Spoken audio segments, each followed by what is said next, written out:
Goeiedag, good day, fellow South Africans and citizens of the world. You know, there's one harsh reality about African politics, and that is that it's tribal. And one Cyril Ramaphosa, who gave his State of the Nation address earlier today, and I'll be putting that up shortly, but I've wanted to reserve this video to a totally unrelated topic to his speech. In fact, it's actually a very interesting look into what's going on in the ANC right now, which is totally fractured. The ANC has this huge fracture happening. You got the Zuma, Ace Magashula camp, and you got the Ramaphosa camp. Now, the problem with Ramaphosa, this is why I talked about tribal. Ramaphosa is not a member of the Zulu or the Xhosa nations. Zuma, Ace Magashula, Zulu.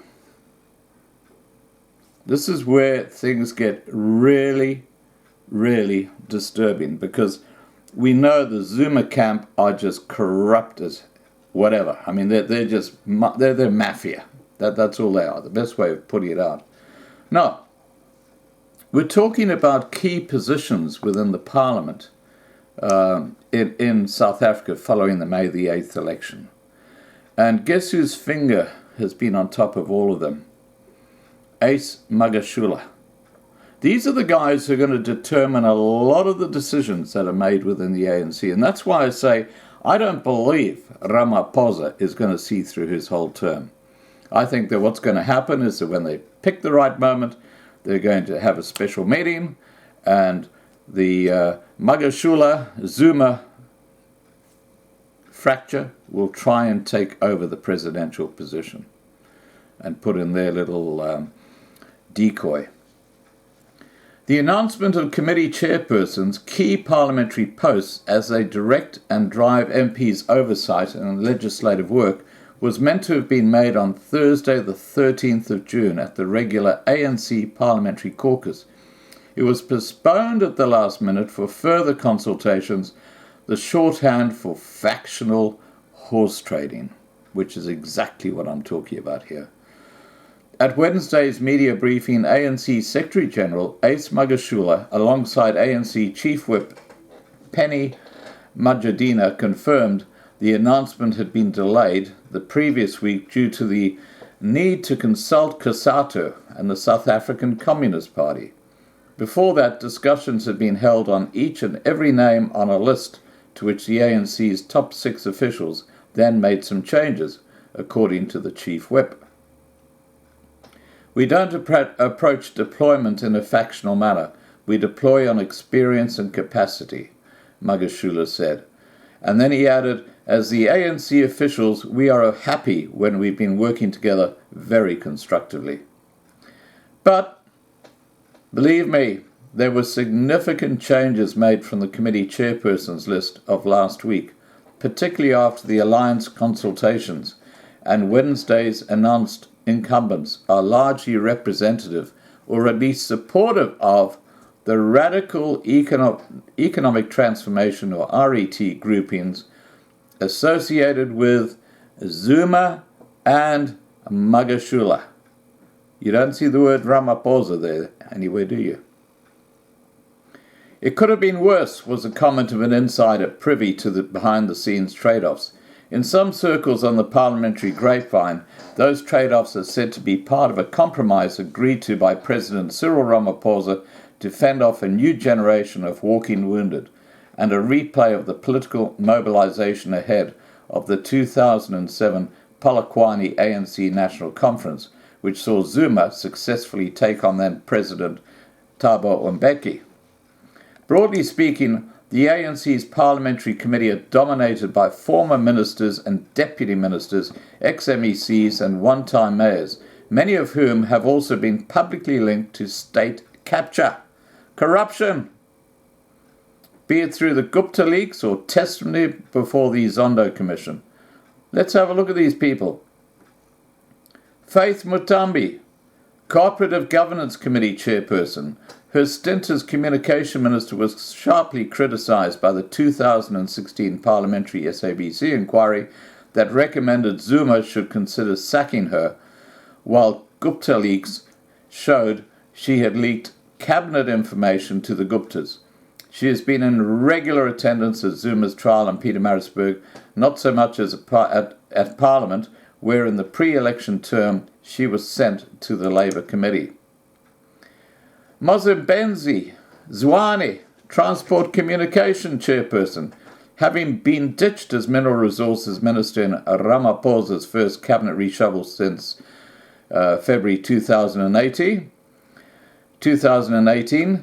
Zwane became a backbencher but was rarely seen in Parliament. He's been linked to the dodgy dealings around the Gupta-linked Tagita acquisition of the Optimus coal mine on the back of Eskom prepaying almost 700 million rand for yet-to-be-delivered coal.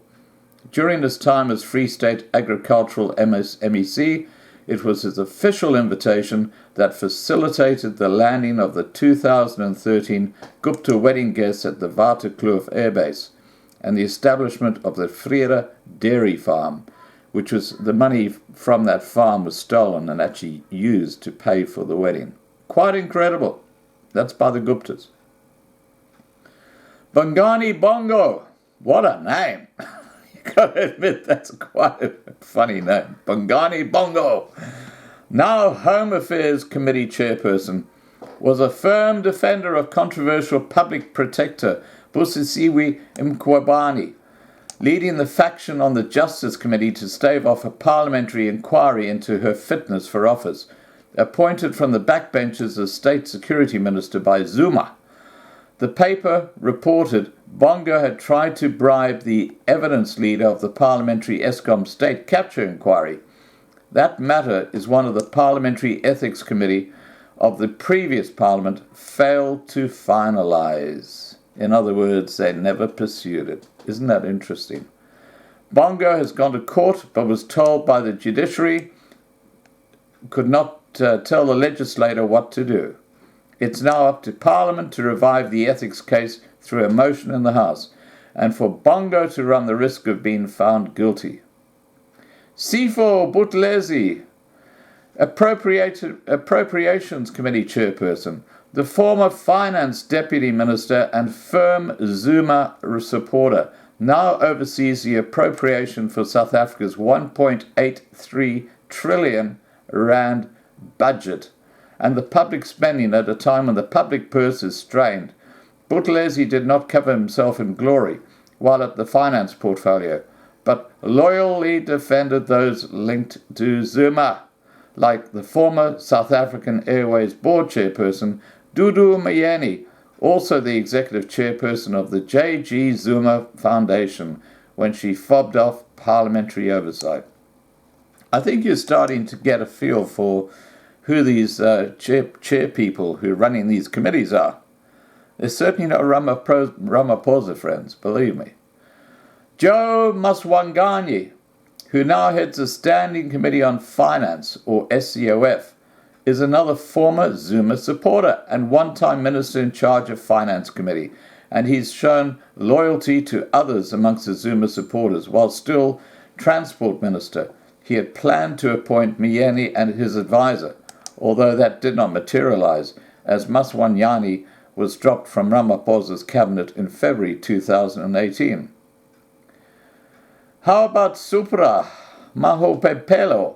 The Tourism Committee Chairperson is a firm supporter of Zuma, who won his fight to remain Northwest ANC Chairperson through the courts that overturned his removal. This came after the ANC decided to dissolve the provincial structures in the wake of volatile protests in mid-2018.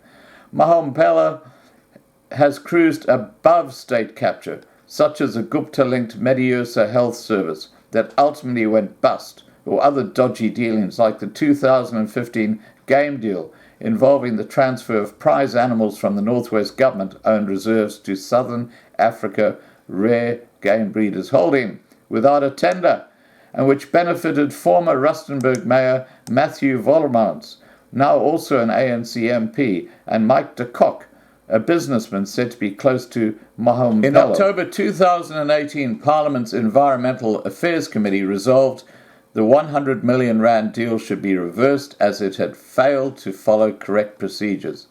There are other appointments which have raised eyebrows. Cedric Frolick returns as House Chairperson for the committee chairpersons, despite being named as Bosasa middleman by Angelo Agrisi before the Zondo State Commission, and former Energy Minister Tina Jumat Peterson, who during the Zuma presidency pushed strongly for nuclear power stations, now heads the Police Committee. Western Cape Acting ANC Chairperson and SACP leader Kaya Magakaksa is in charge of public enterprise, while ex-Deputy Finance Minister Mondi Gungubele is now Social Development Committee Chairperson. Nkosi Zwelithini Mandla Mandela now heads the Agricultural Land Reform and Rural Development Committees, where his position as a traditional leader may give rise to conflicts of interest, especially when communal tenure legislation comes up, as expected during this parliamentary term. Former MECs and now committee chairpersons include ex-Gauteng Health Boss Hope Papo, now Communications Committee Chairperson, former KwaZulu-Natal Health MEC, Sibongesi Dlomo, who heads up the Parliamentary Health Committee, and former Eastern Cape Economic Development, Environmental Affairs and Tourism Head, Sakumzi Somyo, who heads up the Standing Committee on the Auditor General, ex-Ercolini Mayor and Trade Union Duma Nkosi was appointed Trade and Industry Committee Chairperson. While COSATU welcomed Nkosi's appointment and the retention of ex-KwaZulu-Natal COSATU Secretary Jet Dofili as Minerals and Energy Committee Chairperson, alongside the appointment of its former First Deputy President James Tioto as Chairperson of the Committee Service and Administration Committee, other reaction to the ANC selection of committee chairpersons was scathing. The ANC's candidates for some of the committees are frankly shocking and show a complete disregard for the people of South Africa, said DA Chief Whip John Steenhuisen in a statement. It is clear that Ramaphosa attempts to forge a new dawn are being hampered by the ANC's factional fault lines, with Ramaphosa on one side and Ace Magashula on the other. The Magashula faction won this fight and will do all it can to undermine all attempts to build a better South Africa for all. The ANC would see this differently. Its statement on Wednesday described the selection as the culmination of a rigorous and careful process of putting together a capable and competent leadership that will bolster the constitutional role of Parliament to conduct effective oversight under the executive in the interests of the people of South Africa. Now, if I've ever heard a load of BS or bullshit, that's it. Summarized so succinctly by the ANC themselves. Magashula and Majadina were adamant no clouds hung over any of the committee chairpersons. The ANC Integrity Commission has cleared all. The law allows them to be MPs because they have not been found guilty by a court of law, says Magashula, adding with specific reference to Mutambi, Zwane and Bongo. They appeared before the ANC Integrity Commission, and the Integrity Commission did not find them guilty of anything. Well, why would they? I mean, they could have murdered the entire EFF body, and they wouldn't have been found guilty of anything. You know, they're above the law. They're ANC politicians. But a technical, narrow perspective on integrity and ethical leadership may not hold sway in the hurly-burly of parliamentary politics, where the opposition, regardless of whether the DA or EFF, will make the most of the committee chairperson's dodgy past. Now, I have to tell you, and this is just in the lead-up to the State of the Nation address by one Cyril Ramaphosa. Hippo eyes! Hippo eyes! He made one of the most extraordinary statements. I mean, look, I looked through this, so much crap in there, and I will be also carrying the actual responses by leaders of major parties to Ramaphosa's address.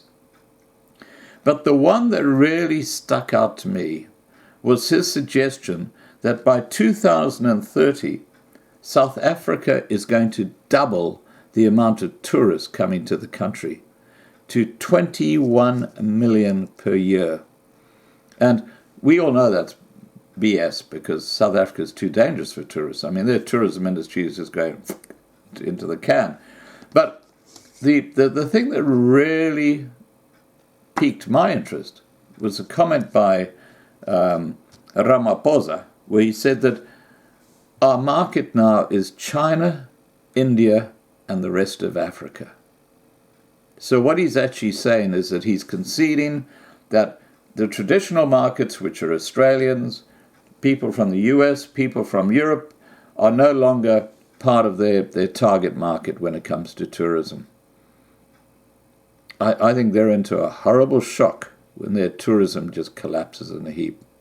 Because that's where it's going, guys. I'm sorry, that is where it's going. Now, I'll be putting up a video later today, which will actually talk about the SONA, or the State of the Nation address.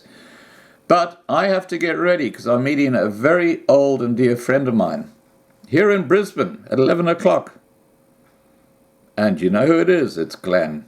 Now, I'm hoping that Glenn and his, I suppose I should call her his girlfriend.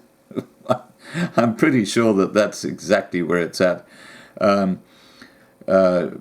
be meeting them both at 11 o'clock in Brisbane, and I'm hoping to do a little video so I can catch up with them and see what's going on. And I'll catch up with you guys later. Have a great day. Bye for now.